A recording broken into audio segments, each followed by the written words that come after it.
Assalamualaikum warahmatullahi wabarakatuh. Selamat datang di channel ini.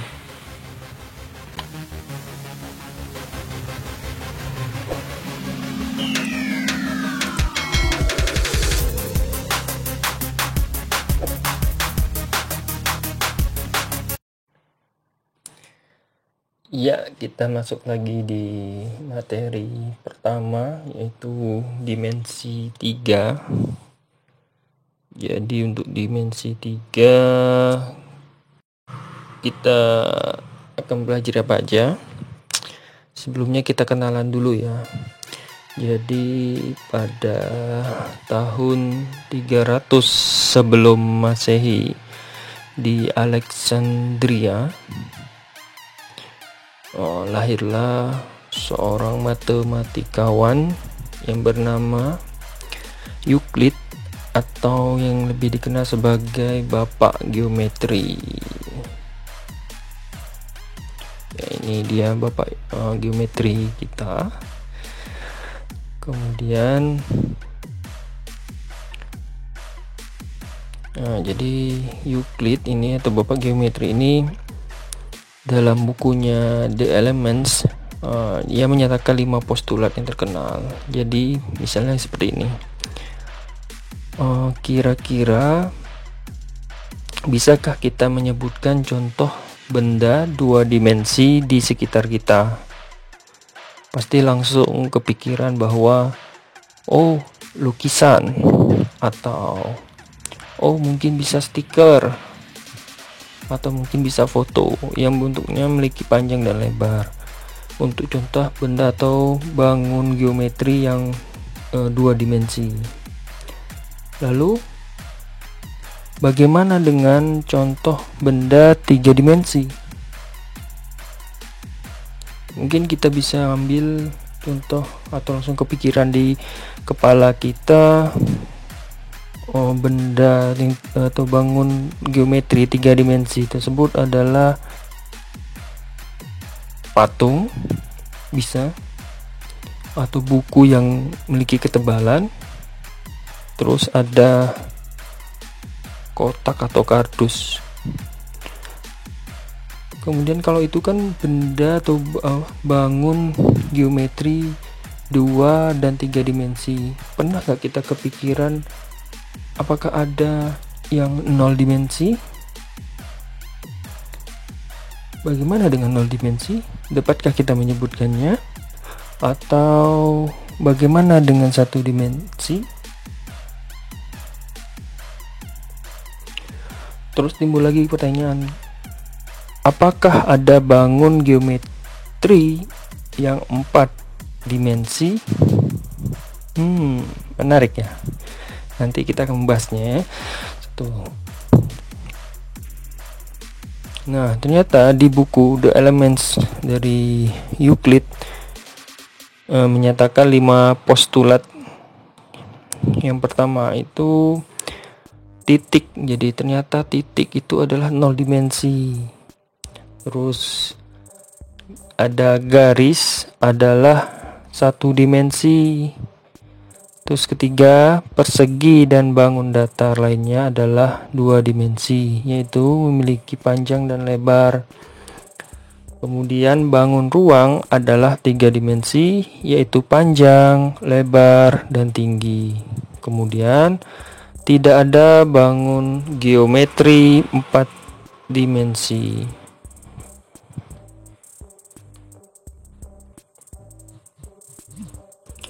Yang kelima, tidak ada bangun geometri 4 dimensi ya.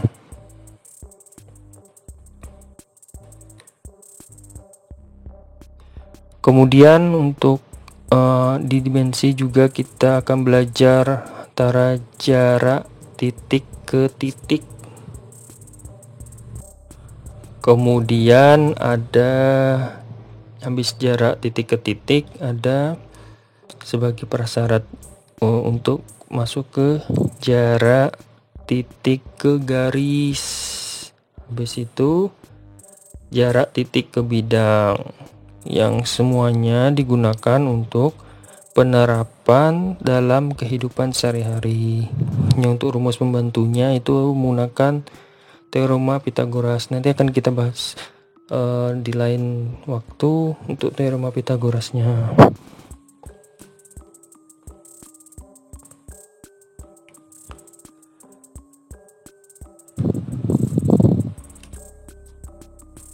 Oke, kita masuk ke ini sebagai persepsinya.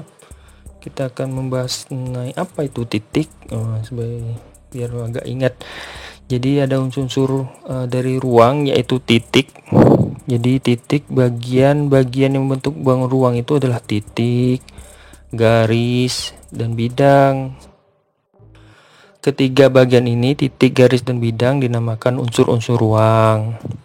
Untuk titik, yaitu sebuah titik hanya dapat ditentukan oleh letaknya, tetapi tidak mempunyai ukuran. Dikatakan tidak berdimensi atau nol dimensi tadi, sebuah titik digambarkan dengan memakai tanda noktah, kemudian dibubuhi dengan nama titik itu. Nama sebuah titik biasanya menggunakan huruf kapital seperti A, B, C, P, Q, atau lainnya. Pada gambar di bawah ini diperlihatkan bahwa dua buah titik, yaitu titik A dan titik P. Jadi dengan tanda noktah ya titik ini. Setelah titik ada apa lagi? Ya, ada unsur-unsur ruang lagi, yaitu garis ya. Jadi ada garis, sebuah garis dimaksudkan adalah garis lurus, dapat diperpanjang sekehendak kita. Suatu garis dapat digambar dengan menarik garis lurus dari dua titik tertentu. Oleh karena itu,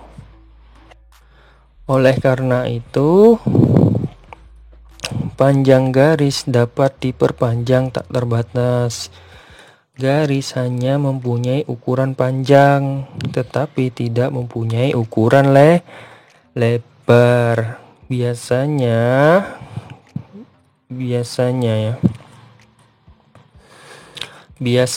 garis ditulis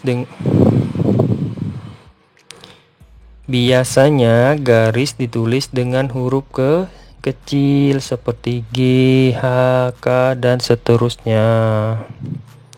Sedangkan garis yang mempunyai panjang tertentu disebut segmen garis, dan biasanya diberi nama dari titik pangkal ke titik ujung. Misalnya pada gambar di bawah ini ya, ada dua buah garis, yaitu garis H dan segmen garis A dan B.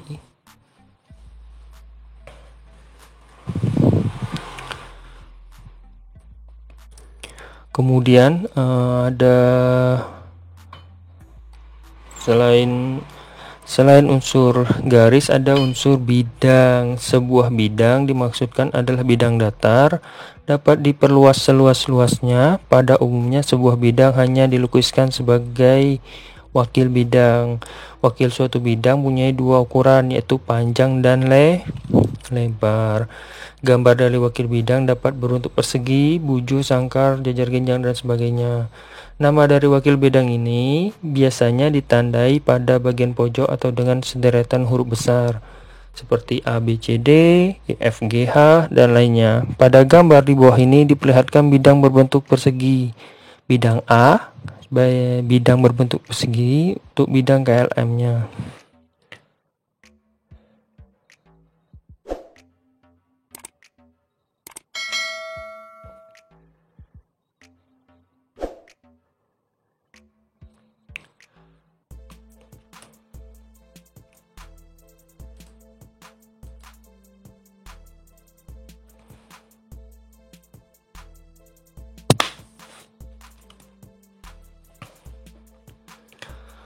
Oke, kita lanjut ke dimensi 3. Dimensi 3, setelah mengetahui persepsinya kita atau pengenalannya dari apa aja yang akan kita pelajari, yaitu titik, ada garis, ada bidang. Oke, lanjut. Oke, jadi kita untuk mengetahui dari titik ke titik itu ada namanya jarak. Jadi kira-kira apa itu jarak? Mari kita bahas. Misalnya ada dua bangun geometri yang tiap-tiap ujungnya sudah ditandai dengan sebuah titik.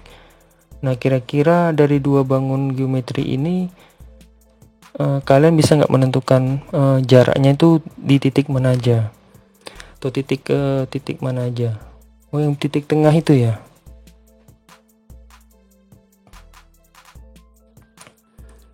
Titik tengah. Benar seperti itu. Coba kita lihat lagi ya. Jadi yang dimaksud dengan jarak antara dua buah bangun geometri adalah panjang ruas garis penghubung yang terpendek yang menghubungkan dua titik pada bangun-bangun tersebut. Oh, berarti benar. Yang titiknya yang paling terpendek mana? Oh, titik yang di tengah itu ya. Nah, jadi ingat jarak berarti yang kita inginkan adalah penghubung yang terpendek atau titik-titik yang terpendek yang menghubungkan dua bangun tersebut. Udah paham ya tentang jarak? Jadi nanti ketika ada dua bangun atau yang ingin dicari dari titik ke titik, titik ke garis, titik ke bidang, carilah penghubung yang terpendek. Selanjutnya materinya itu ada jarak ke titik, jarak titik ke titik, terus ada jarak titik ke garis, terus ada jarak titik ke bidang. Kalau tadi kan kita pengen pengenalan dulu kira-kira yang dimaksud dengan jarak itu apa. Jadi yang penghubung yang terpendek yang kita cari nanti ketika jarak titik ke titik, jarak titik ke garis, maupun jarak titik ke bidang. Jarak titik ke titik. Jarak titik A ke titik B digambarkan dengan cara menghubungkan titik A dan titik B dengan ruas garis AB. Misalnya ada titik A, ada X1, Y1, titik B, X2, Y2, lalu dihubungkan dengan sebuah garis. Nah, misalkan garisnya itu adalah D. Maka kita dapat mencari nilai D atau A sama dengan AB sama dengan akar X kuadrat X2 dikurang X1 dikuadratkan ditambah Y2 dikurang Y1 dikuadratkan.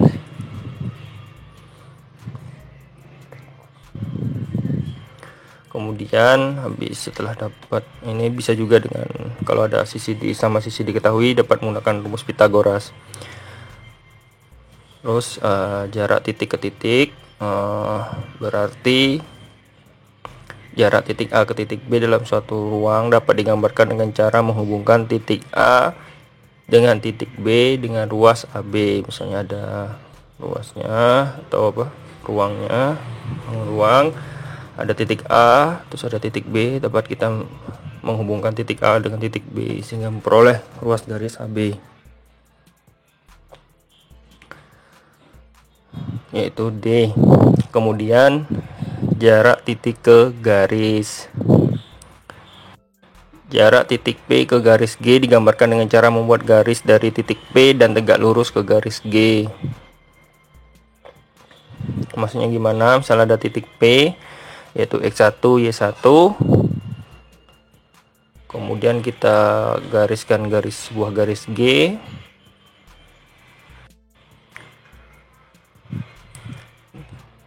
Terus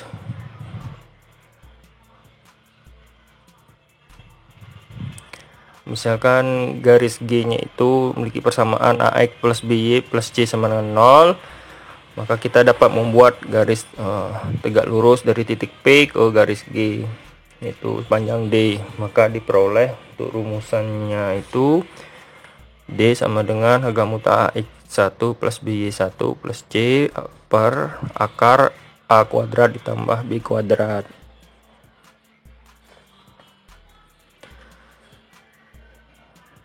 Kemudian menggambar kubus. Jadi banyak yang masih dalam menggambar kubus itu sih banyak kurang tepat ya. Jadi ada yang tidak pas antara sisi dengan sisinya. Pertama, misalkan kita dapat menggambar kubus dengan sisi sama ya, setiap sisi itu sama, kita gambar dulu untuk sisinya itu misal bisa 10 atau 5 cm. Kalau di buku kita gambar satu persegi yang sama,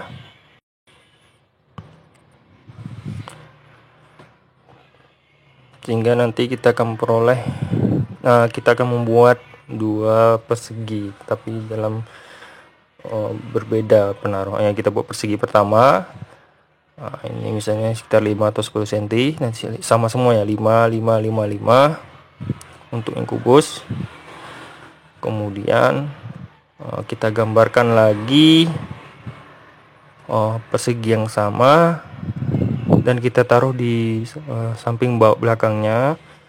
Lalu kita tinggal menghubungkan titik ke titiknya, titik pertama, titik kedua, titik ketiga, titik keempat.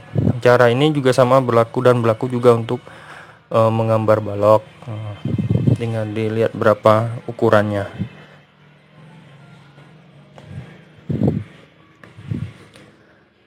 Paham ya untuk menggambar kubus. Jadi yang misalnya kita buat contoh, diketahui kubus ABCD EFG dengan panjang rusuk 5 cm. Ketika kita menggambar sebuah kubus, kita harus menempatkan titik-titiknya itu sama persis atas dan bawahnya. Misal A, kita menulis A, B, C, D, maka atasnya juga E, F, G, H.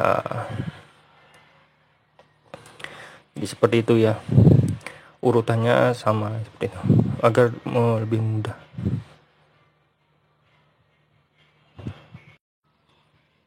Misal kita peroleh untuk contohnya yang ditanyakan itu, hitunglah jarak titik A ke D. Gimana caranya?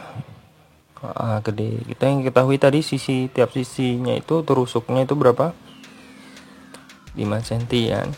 Maka untuk jarak titik A ke D itu yang paling dekat ya panjang rusuk AD itu sendiri. Jadi jarak titik A ke titik D itu sama dengan panjang rusuk AD. Panjang rusuk AD berapa? 5 cm. Gampang ya, untuk titik A ke titik D nya. Kemudian misalnya kita akan menghitung jarak titik A ke C. Di dalam bangun ruang itu ada selain nanti titik yang ditanyakan titik A ke C, maka ada namanya diagonal bidang. Nah, yang kita pengen cari itu jarak terdekatnya. Berarti A ke C itu apakah A ke B dulu atau B ke C dulu? Ternyata tidak, langsung aja jaraknya itu dari A ke titik C. Caranya gimana? Kan sisinya sudah diketahui, ada AB sama BC nya 5 cm sama 5 cm. Berarti kita dapat menggunakan rumus Pitagoras untuk mencari jarak atau sisi dari diagonal bidang titik A ke titik C.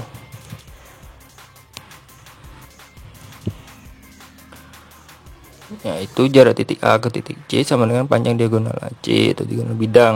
Maka AC sama dengan akar AB kuadrat ditambah BC kuadrat. AB nya berapa?